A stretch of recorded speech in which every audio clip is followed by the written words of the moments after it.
Welcome to Real Money Talks. Real strategies from the moneymakers and the world changers that you can use to make millions, keep those millions, multiply your wealth, and build your team. Here's your host, author of 5 New York Times bestsellers, money expert on Dr. Phil, CNN, CNBC, The Street TV, Fox News, and The View, Laurel Langmeyer.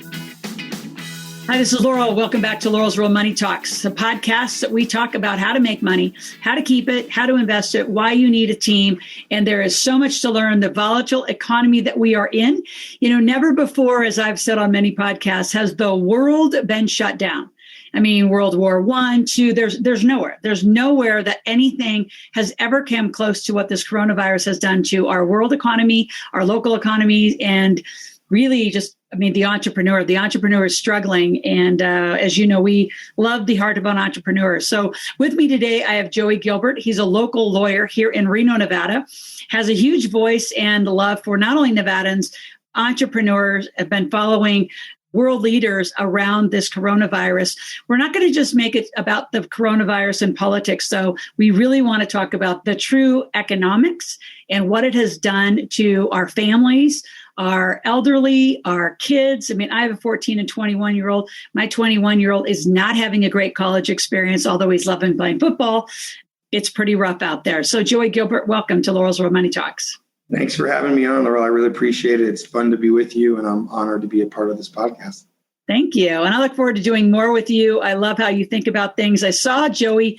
First of all, Joey's team has been our local marijuana lawyer here in Nevada on some of our projects. So has been deeply in that industry. And what I love is how thorough you get, when you're not just a lawyer that kind of skims across the top, like your team rolled up their sleeves and really did the work for us. So we appreciate that. And then because of that, we've been following you. And recently you did a Facebook post and I thought, oh my gosh, I have to have you on to talk about just the data and the seriousness of what is really happening to our economy and the entrepreneurs around the world. Before we do that, though, I just want to talk a little bit about, you won the money belt as a world ranked fighter. So talk a little bit about, you learned the hard way of financial planning, understand tax management, promotion fees. Not only, has anybody that's walked through the Reno airport, they know you, right? You risk billboards, you're the big guy with your fists out, the rings on, and talk a little bit about your background. Well, it's funny you say that. I am very proud of my background being a fighter. I used to tell people, there's no difference between being a lawyer and boxing because you're still fighting people for money. But But I definitely am one of those guys that goes down the rabbit hole. I don't attach myself to an issue and then just skim it. Just like you mentioned with marijuana. I'm one of the few Republicans that from the beginning were looking at, and I say that because it was a very controversial political issue.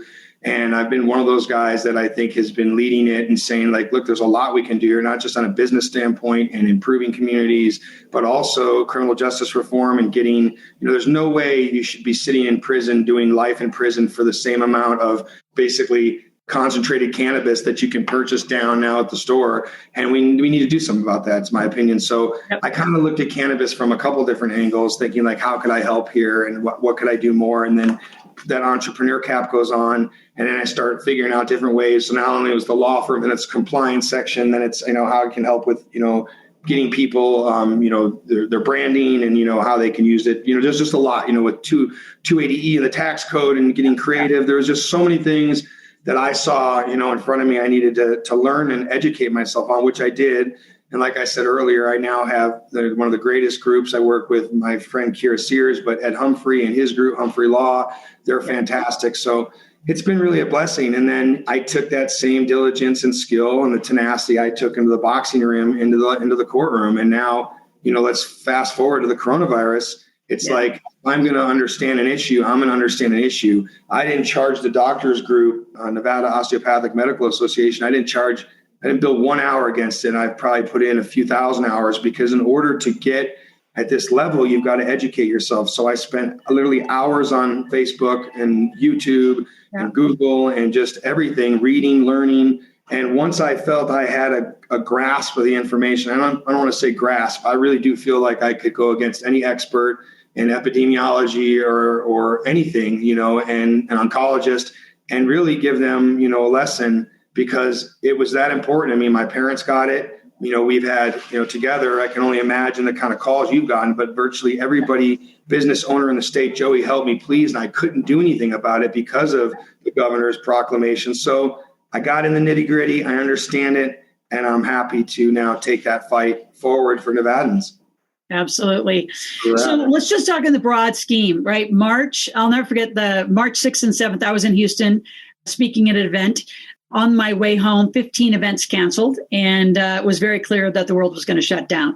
I think most people thought it was going to be 30, 60 days.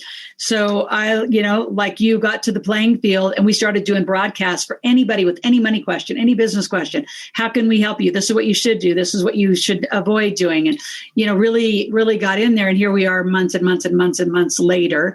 You, like I say, I always show people my little business card, right? That, we're not participating. It's a wrap. We're over it. It's time to move on. It's been 7 months. It was 15 days to slow the spread. We're on 7 months. It was all about the overwhelming of the healthcare and hospital system, which didn't happen, which can't happen, which won't happen. So can we please turn the page and get on with our lives and protect the vulnerable, let our kids go back in school? And that's where I'm at. I've just had it. I'm with you. So you have the data. I so enjoyed it. So hate to have to repeat your Facebook post and the diligence you did, but let's begin there. So there's the Great Barrington Declaration. There's World Health Organization. There's the CDC. Give it to it the way you have seen it and what you think needs to happen. Well, it's funny you say that because you have to go to other news medias to get this information. So I have to go to Australian news, because you don't see this on our mainstream news. You don't see the coronavirus, the WHO backflips on virus stance. World Health Organization advocates lockdowns are not good. They basically go to say it's the worst thing we could have done. And again, here's another one, BBC, coronavirus experts, all saying that, join global anti-lockdown movement. So here it is. It's not me saying this. And I get so frustrated because people want to say things. This isn't a Republican issue. This isn't a Democrat issue. This is the United States of America.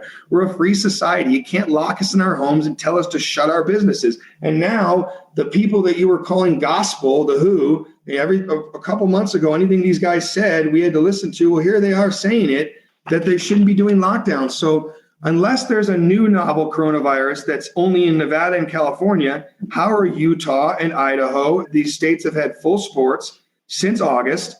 There's no mass death. There's no overrunning of the hospitals any more so than any time this time of year for the last 20 years. We can get into that stuff. Yep. So I basically look at this like the data that everyone wants to say. What does our governor say? The data. We're going to do stuff and we're going to follow the data. Data. I'm tired of hearing about the data. But then we get something out of, here we go, stats hold. What does this one say? That surprise lockdowns may have had very little effect on COVID-19.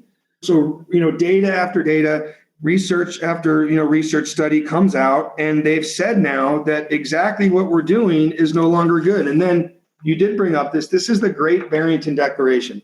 This is a really unique document because if you look at this, they go on to here to say at the time it was 6,000. Now it's up over 12,000 and climbing experts in public health, epidemiology, and signed by doctors, not doctors that teach, but doctors that are actually in the trenches treating coronavirus patients, not theory, not PhDs at some university, doctors in the field saying this works and this is, what we've been doing is bad. So again, everyone said now that they're more worried about the mental and health impacts of the result of the coronavirus lockdowns and shutdowns of our economy versus the actual coronavirus itself. And just to put it in perspective, they are now forecasting that close to 100 million, I'm going to say it again, 100 million are facing poverty and starvation across the world because of the coronavirus lockdowns that are still in effect in some places, despite the fact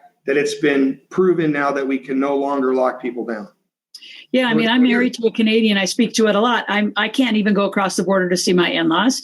Australia, we have enormous client base in Australia. They're locked down even between their own states.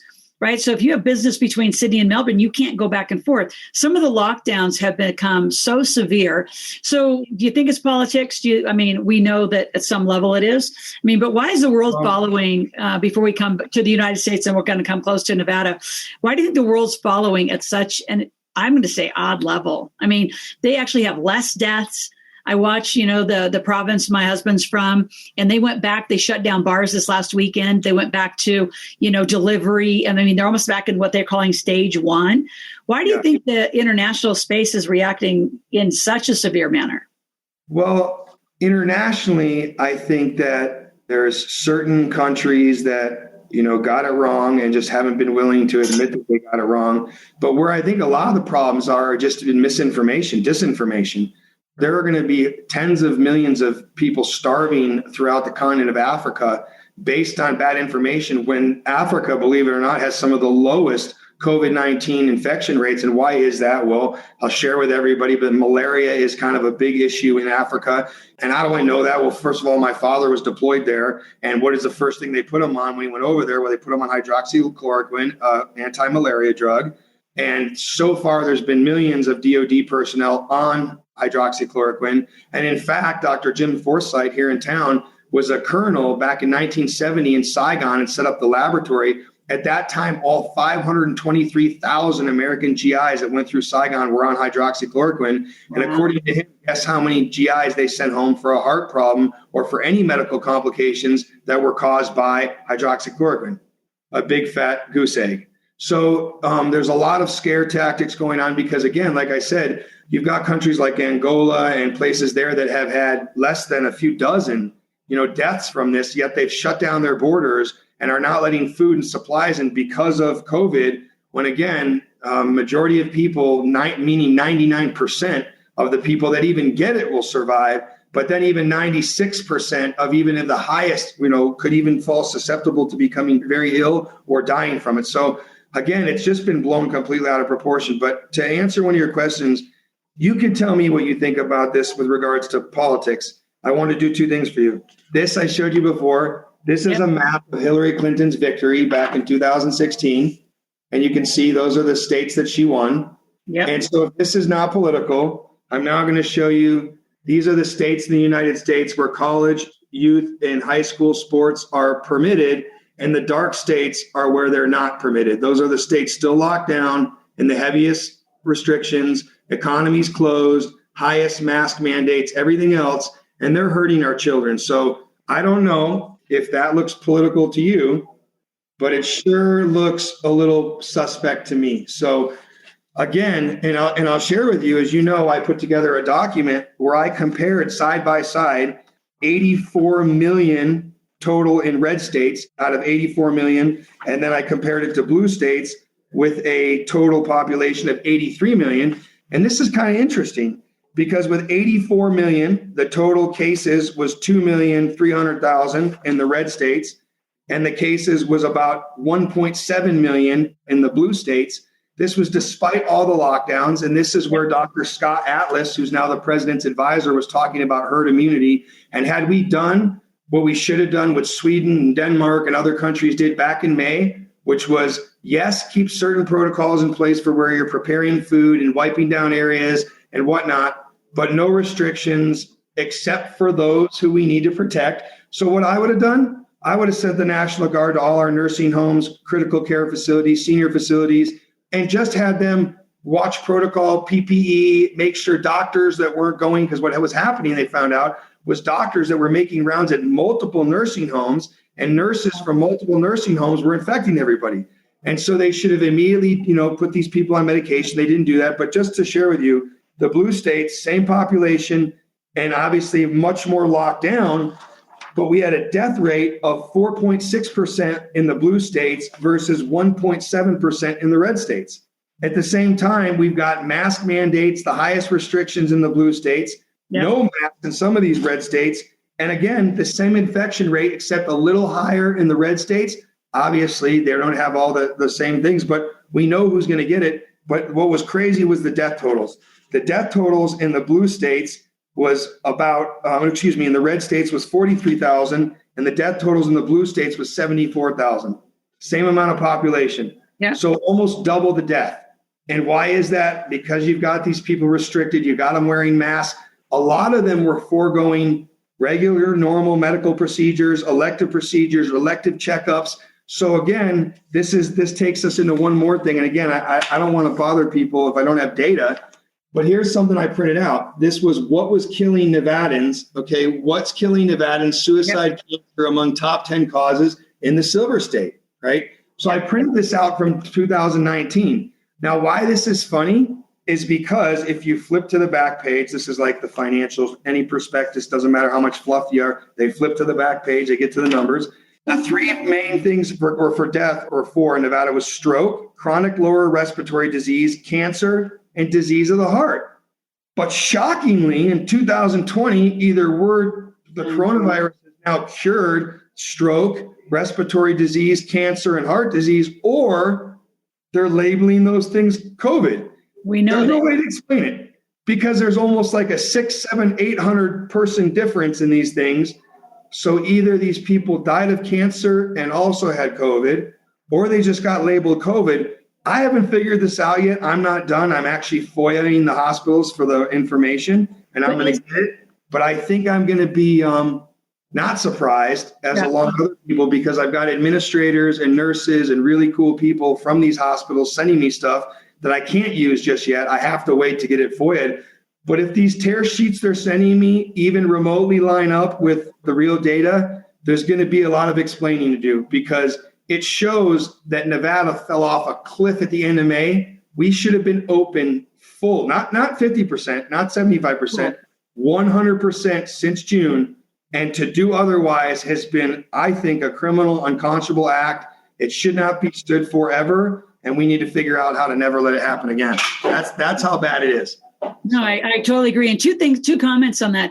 I mean, the coding, and we've seen it, and clearly, again, without facts, the hospitals are getting paid. I'm curious if you actually know who's paying them to code it with They're actually COVID. getting paid through the federal coronavirus relief packages that they ushered in right away, that actually, if you go back, it's the craziest stuff, was actually being brought to the floor and voted on before the coronavirus even hit. This whole thing doesn't smell right. It's really scary.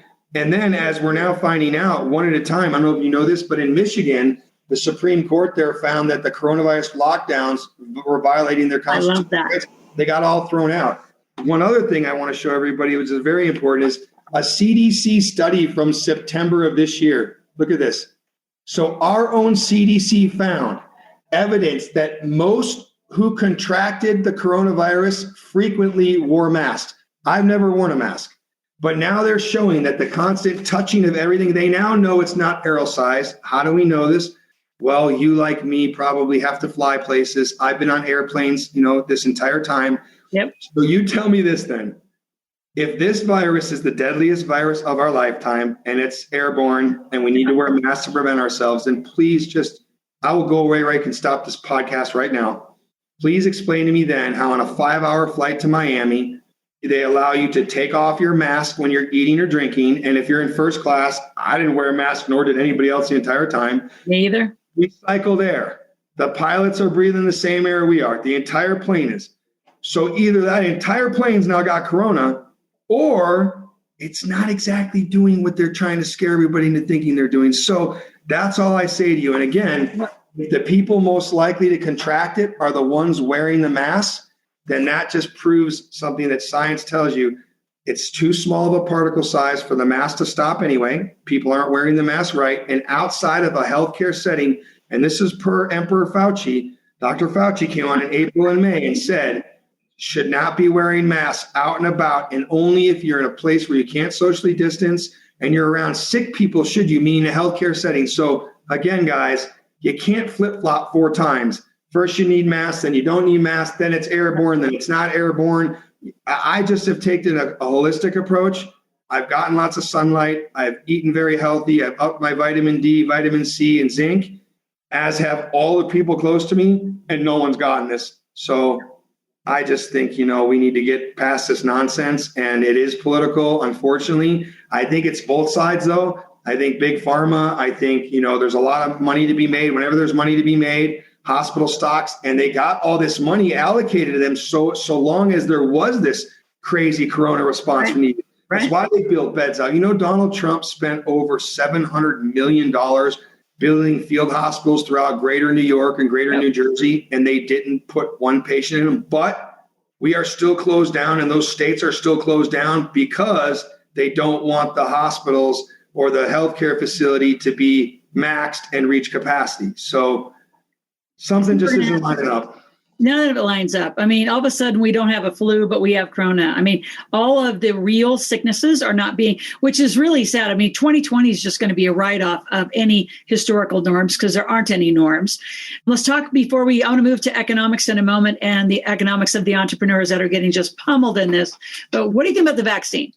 From what I heard, I think you and I are very aligned that there are therapeutics we know that can handle this without any big vaccine and the agenda of that. Well, you know who wants the vaccine, right? Obviously, are the vaccine companies, but have you ever seen any of those people in their car by themselves wearing a mask? Yep. No, never. But that's who wants the vaccine. These people, and God bless them, I love them, some of them are my friends, but they have been terrorized to death by our media. You put on CNN, and you want to talk about irresponsible. All they do is run a toll count of infections of the crime. That would be like you and me calling each other every day about who's got the flu. Oh my God, Joey, did you hear who got the flu? Because I'm sorry, but it's just as deadly as the mortality rate for everyone else, unless you're 70 or above with an obesity or diabetes problem or comorbidity of serious nature. It doesn't even matter. Like we shouldn't even be talking about it. But every night on the ticker tape, they're showing the positive. It's just like, what are you doing? So they've scared people half to death. Yep. And so those people, and I actually have come across a couple of these that I've gotten out of their basements, that I've gotten back to work because someone told me about it. I called them up and said, are you out of your mind? Get up here. And I made these people come up and meet with me and sat there with them and explained all the different therapeutics and what they're doing. And I watched them go, like literally, the stress and pain drained from their face. They went back to work. They're now working. They couldn't believe they were held up in their house for the better part of 4 months, thinking that they had to wait for this vaccine. So now I will say this. Donald Trump, whether you love him or hate him, there's going to be plenty of your listeners that hate him. But let me just tell you this. The guy is not exactly the pinnacle of health. He eats McDonald's. He drinks Diet Cokes. He lives off cheeseburgers. He's 74 years old. He's slightly overweight. We'll say that according to Nancy Pelosi. He's obese. Morbidly obese. I love their little exchanges. But if that man could beat that in 4 days, and I understand he got Regeneron, but he was on vitamin D, zinc. I know he was taking hydroxychloroquine early, and he got through it. And the remdesivir is BS, and every trial shows it doesn't do a fraction of what the known therapeutics we do. But here's the most important thing. For the listeners at home, people that are scared about this, when it initially came out in March and April, everyone was scared to death, rightfully so. We thought it was an ARD scenario, a classic acute respiratory deficiency syndrome. So they were treating people completely wrong. What do I mean by that? They thought that this was an oxygen problem at the lungs, so they were high pressure ventilating and blowing their lungs out, didn't understand what was going on. Then they realized what corona actually did, which was shut down the air exchange between the hemoglobin and the little sacs, the little villi. We can get a little into the weeds, but everyone knows that air comes into the lungs. There's an exchange that takes place. Right. Well, there was no exchange taking place, right? Because the coronavirus shuts down that exchange.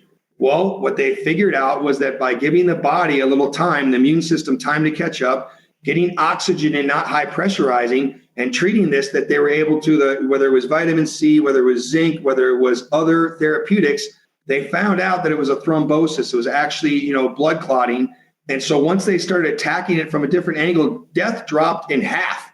Now they've got it down to even less than that. Like if you die from corona, you either waited far too long to get in there, or you're in one of these parts of the country where they're still in denial and they didn't use some of the things that they now know to use. So again, it was hit wrong. We've learned so much. The president's so right. This should not dominate anybody's lives. There are known treatments, medications, and therapeutics that are working wonderfully. You don't need a vaccine. I think that the rushing of a vaccine, and if you want to take it, same thing goes. If you want to take it, take it. If you want to wear a mask, wear a mask. If you want to stay in your house till this time next year, be my guest. But if you want to live life, you should be able to go out there. I'm just scared to death that they're going to do some nonsense like you can't fly or you can't stay in this hotel unless you have this vaccine. And Then here come the attorneys, and everyone's going to be loving me because I'm way ahead, and I'll be launching the lawsuits because I'm not taking this vaccine for something that's 99.9% curable and treatable for someone. Yeah. And then if you take up into healthy individuals my age that eat clean and take vitamins, like this thing can't do anything to me. Right. Like I'm trying to find a coronavirus patient so I can lick them, get it, prove to everybody that it's good, and be done with it. I agree. No, I mean, I'm not scared of it. So no, well, and I'm glad I'll be right on your doorstep and supporting you, which is what I told you before the broadcast is we're going to come to what we're going to do to take Nevada back in a moment. Let's talk about the economics, though. I mean, 2020, I'll back up. 2020 came in, I'm thinking this could be a great transition year. My son's playing, Division I football. I want to go to Georgia, watch him play. And I'm going to kind of chill. That's why. Georgia never shut down. Georgia never shut down anything. They've had it. And actually, with almost 11 million people starting to jump in there, they've got less than 8,000 deaths, 11 million people. We have 3 million people, 2,000 deaths. They never shut down. And isn't it kind of odd that the CDC is headquartered in Georgia? Isn't it? Yeah, but they've got 4 big football teams. None of them shut down. Georgia State, Georgia University. He plays for Georgia Southern and Georgia Tech. You got 4 big teams. None of them, they took precautions. They were way out on the edge. But my point was in 2020, I came into this thinking, I'm going to transition a little and go play mom. And hell, then March happened. I've never been so active with entrepreneurs who are suffering and they don't know just from marketing strategies, sales strategies. I'm a stage speaker. This is my new stage, being on these Zooms. So a lot of them didn't have the agility, though, to change the business model. So every day, Joey, we are working with businesses to keep them alive, get them capital, strategize. I wouldn't even know. I don't know if you know the statistics, but what is the economic devastation to the entrepreneurs in the United States? If you just had a rough guess, I wouldn't even know how to guess it because you've got so many. I think I've got a pretty good pulse on it. We're one of the 3 states in the nation that's the highest unemployment.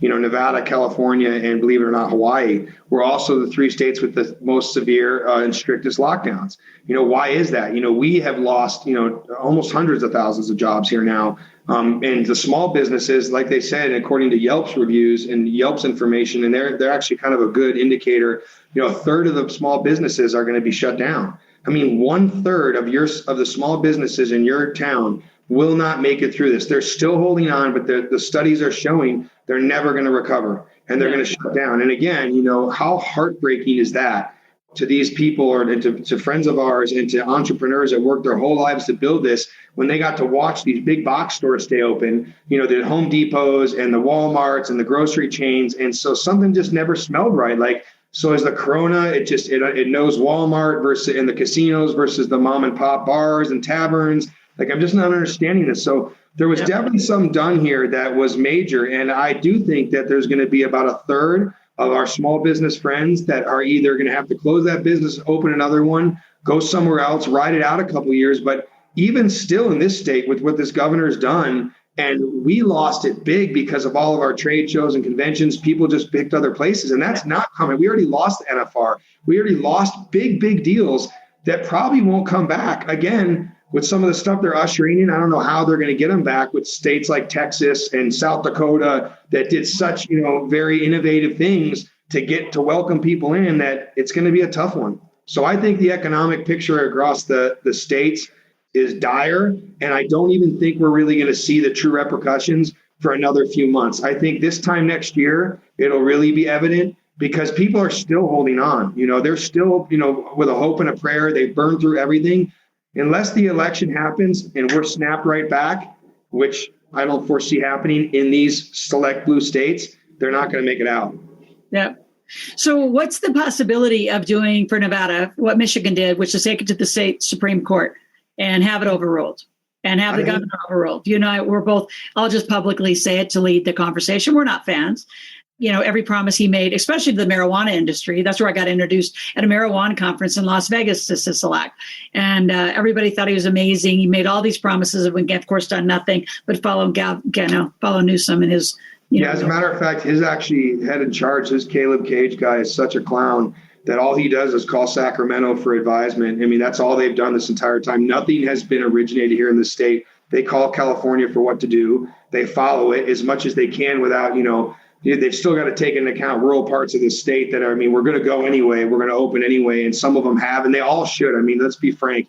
All of Nevada should just open. They should all throw their masks out because Florida's now been open for more than a few weeks. There's not mass death. The hospitals aren't overcrowded. The same thing would happen here. And I think that'd be the simplest way to solve it because you'd never put that genie back in the bottle. But Sisolak has been the worst. I say WGE, worst governor ever, hashtag worst governor ever.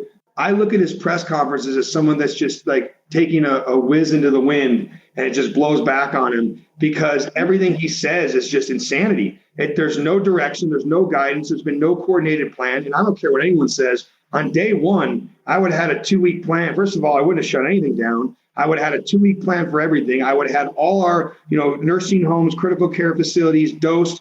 Sure, right to try. Here you go. Sign your waiver. Take what you want to take. And giving everybody that option to treat this like how they want to treat it like adults. But you say, you bring up economy. Here's something I just printed up. This will show you what's the most important to voters right now. And you see the top is the economy. You see the coronavirus response down there a little bit. But if you see the first thing is economy, healthcare, Supreme Court, outbreak, violent crime, foreign policy, gun policy. That's what's important to Americans right now is the economy. Everybody wants this economy open. And I think all people now are kind of, but for those few, all see the writing on the wall and know that there's some nonsense going on because they're looking at a neighboring state saying, well, hold on a second. I've got friends in this stuff. They're not wearing masks. No one's dying. Like, why are we still locked down? It's interesting. Yeah. Well, and as far as lawsuits too, from a legal perspective, what civil liberties and lawsuits can be filed? I've filed everything I can. I've lost all of them. I've never been pounded on so worse in court in my life. I've never lost. It's just been one political decision after another. It's been ridiculous. And again, we sued to open the small businesses. We sued for the churches. We sued for the hydroxychloroquine. And we're taking the hydroxychloroquine to the Nevada Supreme Court. We're taking the church thing to the Ninth Circuit just because at the end of the day, this should never happen again. But I'll tell you this much. If you want to know who, and I'm a very opinionated Trump person, I believe Trump is going to win in a landslide, the likes of which they've never seen. And I'll say the same thing, and I'll say why. Yep. Well, number one is they have greatly overlooked what I call the sleeping giant, and that is our Hispanic population, our Latino brothers and sisters, half of which are not only my clients, but my best friends, partners in all my other businesses. And I say this to people because you took one of the hardest working, loyal, go-getting, resilient demographics, and you shut their businesses down. Then you stuffed their kids in their home. Then you told them mom can't work either. Then you took away their sports. And after all that, some of these people not only are working 2 jobs and have worked years to open up the second business that they finally got going. Not only did you shut that down and tell them they're not as important as Home Depot and the other contractors that are out there working, then you didn't let them go to church. Okay. And I'm just telling you right now, remember where you heard it. And when they're all sitting there on election night, like with that look, like what happened? Like, oh my God. And the Black community and the Hispanic community hand them the greatest losses they've ever seen. It's because you deprived them of their right to work, their right to have their kids in school, their right to go to their churches, and you limited their freedoms and the freedoms of their kids. That is something that's resonating big time with people. And I think it's going to really show itself out in the next, couple weeks. The church lawsuit, I'm unaware of that one. Say a little bit about what you did with that one. We just believe that, churches were treated unfairly. Everybody else was given 50% capacity, but they could only have 50 people in there.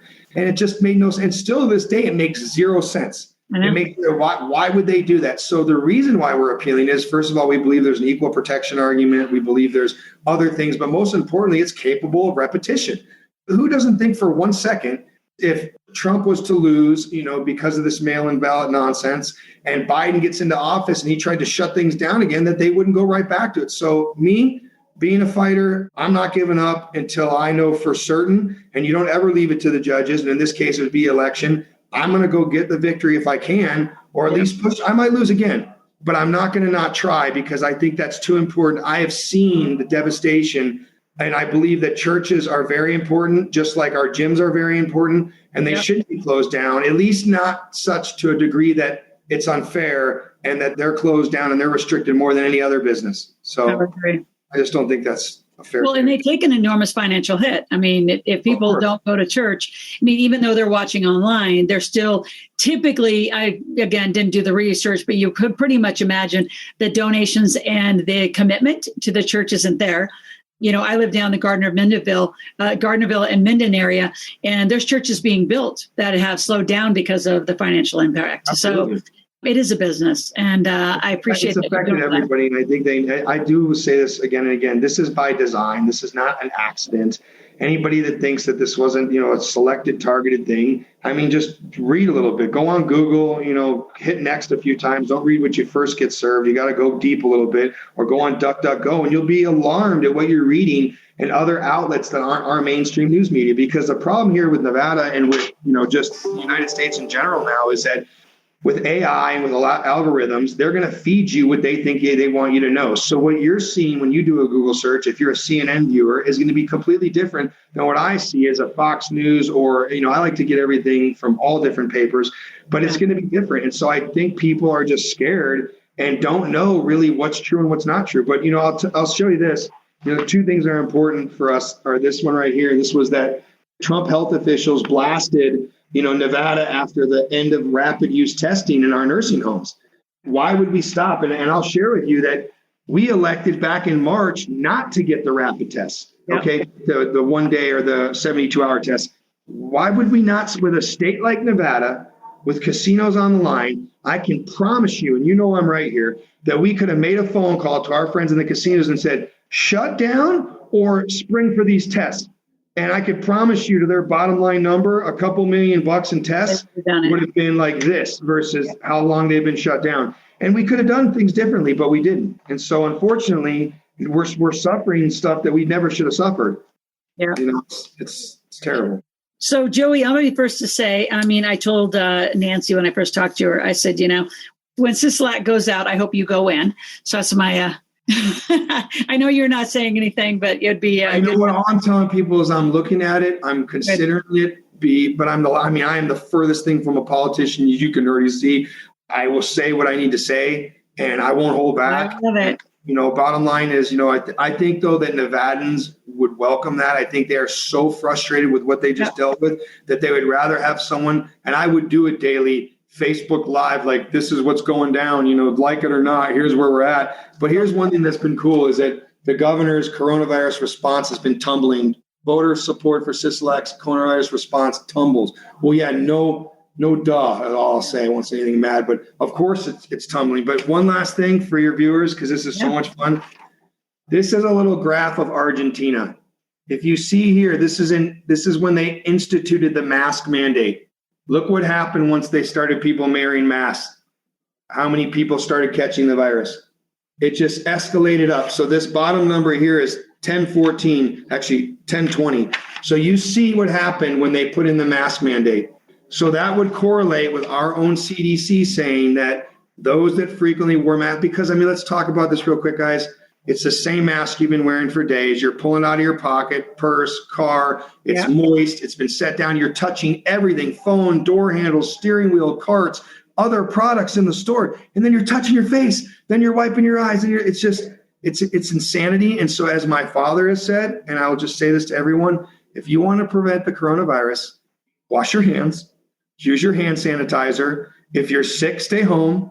And sanitize workstations or workspaces or places that you come into contact with. Outside of that, live your life.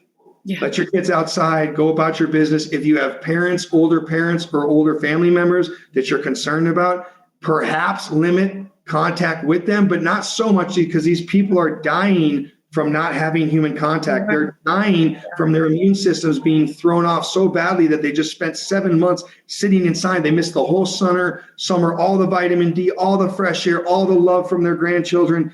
That's what's been hurting people the most. And those are the repercussions that the Great Barrington Declaration are saying that we're going to experience for not the next couple months, the next couple years. Yeah. That is scary. Yep. That is scary.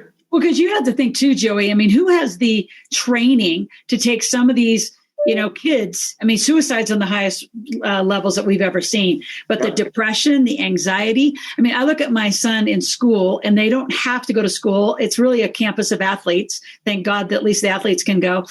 But, we could go on about the whole university. I don't know how long, some of these universities can keep their kids online and still require that tuition.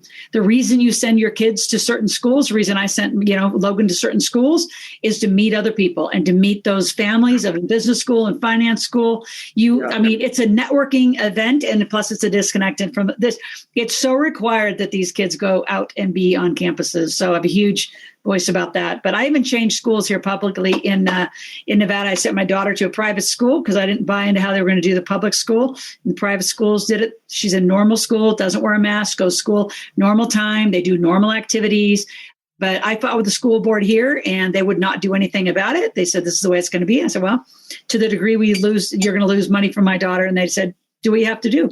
So I did. I left and went to private school. And just so you know, I did the same thing with my niece.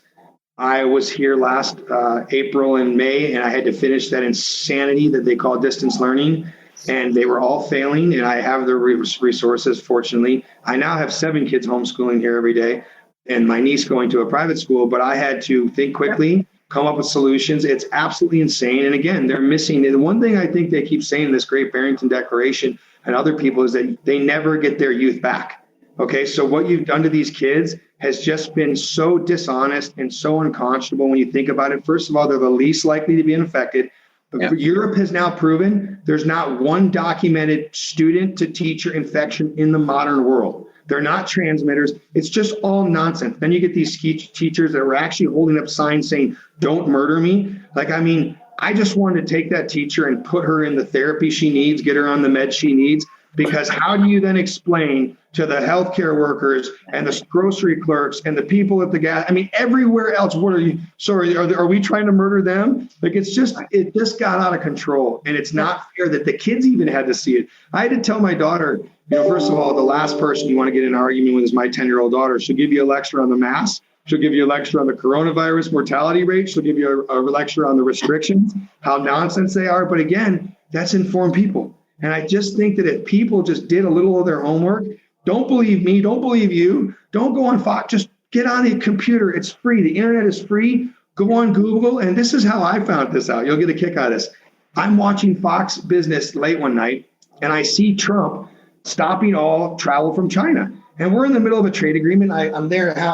I lean up wait, what? What's going on? What is he doing? Right. First of all, I'm a huge fan of the president, but there are definitely things, this will shock everybody, he does or says that sometimes I don't agree with. And there's days I want to crawl under my desk and be like, what? Why did you say that? Did you have to say that? But So here's one of those things where I'm like, okay, suspending travel from China. So I quickly type in, I find this coronavirus. I start to look at so Shanghai's got to be shut down. Nope, it's not. I start looking at surrounding countries. Then I type in this, here's my search query. Coronavirus treatment, South Korea. That's what I typed in. Boom, pops up. They're treating all healthcare workers, all high-risk people with hydroxychloroquine, azithromycin, and zinc sulfate for 5 days. Do you know how many deaths they have in the entire nation of South Korea? Just take a guess. None. 500. Less than 500 in the entire nation state of South Korea. Okay. And again, these are people 93. So anyway, I looked at that. I quickly called my father, told him, hey, we need to get our hands on this stuff. Then within 2 days, our governor bans it. And I'm scratching my head he could have done the same thing I did. Did his coronavirus task force, do a Google search? And so that's where I've been since March 23rd, in shock. I'm still in shock that we haven't gotten past this. But again, we're going to keep fighting and trying to open the state. And I will share with you, and I've shared this with a few people, I am the one attorney that I know of that has been working on something similar to what they did in Michigan. It has taken me 7 weeks. I've been working on myself. I've been financing it myself. I believe it's going to work, but we have some unique stuff here. And they just knew what they were doing here is all I'm going to say. They really knew what they were doing. They were bulletproof on how they did it. And there's been no hesitation, or there's been no care. They haven't, no conscience to say, you know what, maybe this is a little excessive. And that's the thing that really bothers me the most. When there's lack of leadership, leaders make adaptations. You make changes. I can't tell you how many fights I went into with this concrete battle plan. And like Mike Tyson says, everyone's got a plan until they get punched in the mouth. And so all of a sudden, that strategy's not working. Well, you know as well as I do, entrepreneur, you got to change the strategy. Okay, so you change up your tactics. And they just never did it here. It's sad. Yeah. Well, Joey, I appreciate you being on, number one, with real facts, real Corona facts. We're all fans. Get rid of the mask. I never shut down. Some people criticized me. They said, but you're not essential. I said, are you kidding? We're the ones going to help these businesses and people that have any financial or business question stay alive, be available. And our team stayed together the whole time. And we're still here. So we'll be fighting with you. Look forward to meeting you in Reno soon. And those of you that are watching, again, be responsible, make a conscious decision about what you want to do for you and your family. At the end of the day, you're the one making choices on how this economy and this volatility is going to affect you and your family. No matter what happens, you still got to have a plan and a strategy to walk through this. So stay tuned and stay in touch with us for more. And many of you, you'll be watching this on social channels as well as our podcast. So thanks for listening. You've been on Laurel's Real Money Talks. If you have any questions, go to asklaurel.com, ASKLORAL.com. Make a request, ask a question, and we'll have teams right back out to you. Have a great day. Joey, thank you so much for your time. Thank you, too. Take care.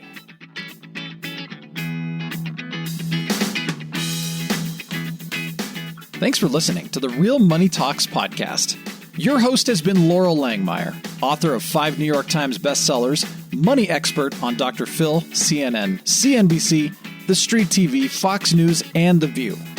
Want to learn more about off-Wall Street investing, tax strategies, and multi-million-dollar business strategies? Visit liveoutloud.com/podcast for past episodes, show notes, and resources.